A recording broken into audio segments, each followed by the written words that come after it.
السلام علیکم، diary house میں خوش آمدید۔ مشہور واقعہ ہے کہ حضرت رابعہ بصری کے ہاں 5 درویش تشریف لائے۔ اتفاق سے وہ وقت کھانے کا تھا۔ حضرت رابعہ بصری نے اپنی خادمہ کو الگ بلوا کے پوچھا کہ مہمانوں کی خاطر تواضع کے لیے گھر میں کچھ کھانے پینے کے لیے موجود ہے؟ خادمہ نے بتایا کہ صرف 1 روٹی موجود ہے۔ حضرت رابعہ بصری نے فرمایا کہ 1 روٹی سے کیا ہوگا، مہمانوں کے حصے میں تو صرف ایک ٹکڑا ہی آئے گا۔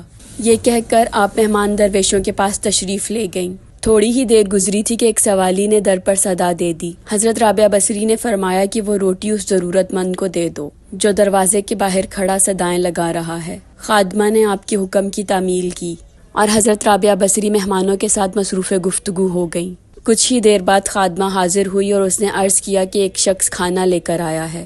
حضرت رابعہ بصری نے خادمہ سے معلوم کیا کہ کتنی روٹیاں ہیں۔ جب خادمہ نے بتایا کہ 2 روٹیاں ہیں تو آپ نے کہا کہ وہ اسے واپس کر دو، وہ شخص غلطی سے ہمارے گھر آ گیا ہے اور وہ کھانا ہمارا نہیں ہے۔ خادمہ نے وہ روٹیاں واپس کر دی۔ تھوڑی دیر بعد پھر خادمہ نے اطلاع دی کہ ایک اور شخص کھانا لے کر آیا ہے۔ حضرت رابعہ بصری نے روٹیوں کی تعداد پوچھی تو آپ کو بتایا گیا کہ 5 روٹیاں ہیں۔ حضرت رابعہ بصری نے فرمایا کہ اس بار بھی کھانا لانے والے سے غلطی ہو گئی ہے، اس سے کہہ دو کہ وہ کھانا ہمارا نہیں ہے۔ تیسری بار ایک اور شخص کھانا لے کر آیا۔ اس بار جب خادمہ نے آپ کو بتایا کہ 11 روٹیاں ہیں تو حضرت رابعہ بصری نے مسرت کے لہجے میں فرمایا کہ ہاں، یہ کھانا ہمارا ہے، اسے قبول کر لو۔ خادمہ نے کھانا لا کر درویش مہمانوں کے سامنے سجا دیا۔ پھر جب درویش کھانا کھا چکے، پھر ایک مہمان نے عرض کیا کہ 3 مختلف اشخاص کھانا لے کر آئے، 2 افراد کو آپ نے واپس کر دیا مگر تیسرے لائے ہوئے شخص کے کھانے کو قبول کر لیا، آخر یہ کیا راز ہے؟ حضرت رابعہ بصری نے درویش کو مخاطب کرتے ہوئے فرمایا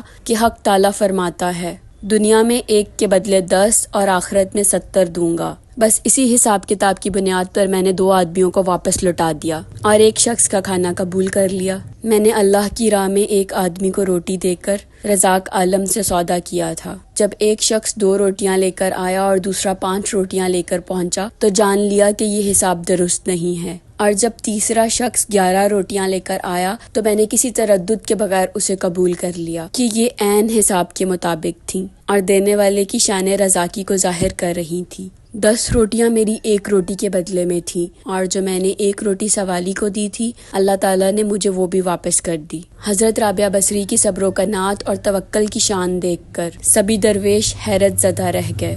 تو دوستو، ہمیں صدقہ کرنے میں کبھی بھی کوئی کوتاہی نہیں کرنی چاہیے۔ مجھے امید ہے آپ لوگوں کو یہ سٹوری ضرور پسند آئی ہوگی۔ اپنے دوستوں اور احباب کے ساتھ ضرور شیئر کریے گا۔ یہ واقعہ گلدستہ اولیاء کی کتاب سے آپ کی خدمت میں پیش کیا گیا تھا۔